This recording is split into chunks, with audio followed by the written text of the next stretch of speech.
Bonjour et bienvenue au Cœur de Charlemagne. Aujourd'hui, en 14e épisode, nous parlerons de la semaine de la profession infirmière, qui sous-entend aussi la forme masculine, se déroulant du 10 au 16 mai. Mon nom est Sarah-Jeanne, élève de première secondaire, et je serai votre animatrice en compagnie de Vanessa, élève de première secondaire. Pour cet épisode, nous allons nous entretenir avec Madame Bergevin, infirmière, auxiliaire et responsable de l'infirmerie au Collège Charlemagne. Bonne écoute! Bonjour Madame Bergevin. Tout d'abord, pourriez-vous nous parler de votre parcours? Alors, bien sûr. Alors, bonjour Sarah-Jeanne, bonjour Vanessa. Donc, j'ai débuté ma carrière en centre hospitalier et en CHSLD. Il y a environ 17 ans, j'ai changé de parcours pour me diriger vers le milieu scolaire. Depuis quand travaillez-vous comme infirmière? Je suis infirmière auxiliaire depuis environ 25 ans. Qu'est-ce qui vous a motivé à exercer cette profession?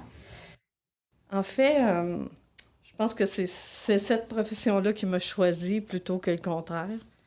Depuis que je suis toute petite, j'ai le désir d'aider les gens, de rendre service. Déjà enfant, j'étais celle au grand malheur de mes parents qui ramassait les animaux abandonnés. Alors, il m'est déjà arrivé d'arriver chez moi avec 5 bébés chiens parce que la maman les avait abandonnés et que la madame voulait s'en débarrasser. Donc, c'est ça. Moi, je les ai amenés chez nous, je voulais en prendre soin et leur trouver une famille. Puis je regardais les reportages à la télé sur les pays en développement. Je rêvais de faire de l'aide humanitaire. Je rêvais d'aller donner un coup de main, d'aider. Alors, c'est ça. Je pense que j'étais faite pour ce genre de profession-là. Quel est votre rôle exactement au collège? Je suis la responsable de l'infirmerie et avec Madame Leroux, on s'occupe des premiers soins aux élèves, au personnel. Je donne des ateliers sur la puberté. Je donne des ateliers conjointement sur la sexualité au secondaire. J'épaule les élèves dans les difficultés, je les réfère à différents organismes. Je communique avec les parents, je tiens à jour les dossiers médicaux, plein de choses. Plein de choses différentes. Mon travail au collège, c'est vraiment quelque chose de très diversifié et intéressant. Pourquoi avez-vous décidé de travailler dans une école? Bien, en fait, comme le choix de ma profession, ça aussi, je pense que c'est comme un concours de circonstances. Un jour, on m'a offert de faire de l'accompagnement pour des enfants trisomiques et des enfants atteints du trouble du spectre de l'autisme en milieu scolaire. Ça m'a amené, c'est ça, à travailler dans les écoles et ensuite à avoir le travail que j'ai ici là, au collège. Quels ont été les changements causés par la pandémie dans votre travail? Alors, ouais, comme dans la vie de tout le monde, je pense que la pandémie a amené beaucoup de changements. Dans mon travail, il y a maintenant beaucoup de temps qui est consacré à la lutte de la pandémie de la COVID-19. Alors, dans notre école, on est une grande équipe qui déploie plein d'efforts, tous les efforts possibles qu'on peut mettre pour que chacun reste en santé. Et en plus, j'ai décidé les week-ends de donner un petit coup de main de plus pour aider contre la pandémie de la COVID et je vais faire de la vaccination pour le public durant les fins de semaine. Que pouvez-vous nous dire au sujet de la vaccination des 12 à 17 ans? Bien, je pense que la vaccination, c'est notre principal atout pour se sortir de la pandémie, pour retrouver la beauté du contact humain. Alors, l'histoire nous a montré comment la vaccination a amélioré la santé des gens en enrayant des maladies très invalidantes ou mortelles même. Alors, je pense que c'est une bonne chose que les adolescents et les jeunes adultes puissent bénéficier de la vaccination. Qu'est-ce que la semaine de la profession infirmière signifie pour vous?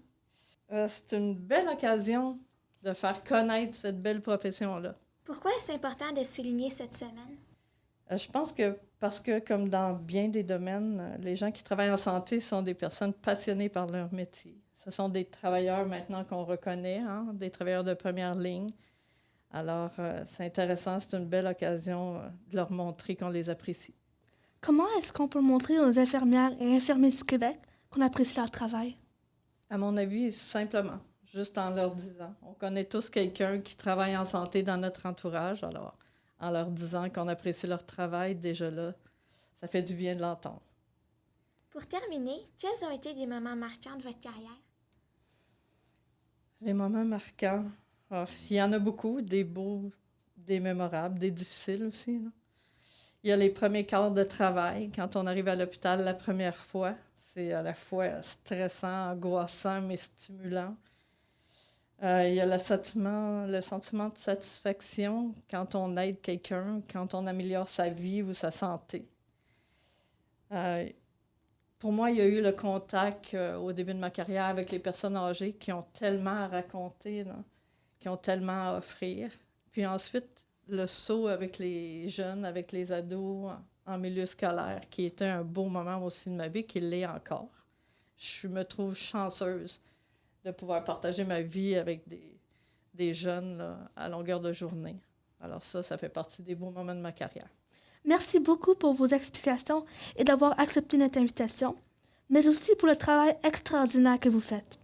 Merci beaucoup à vous deux de m'avoir reçu. C'était bien le fun, bien cool de jaser de ça avec vous. Pour en apprendre davantage sur cette profession, rendez-vous au www.oeiq.org. Merci à ma co-animatrice Vanessa et nous vous disons à la prochaine pour un autre balado au cœur de Charlemagne.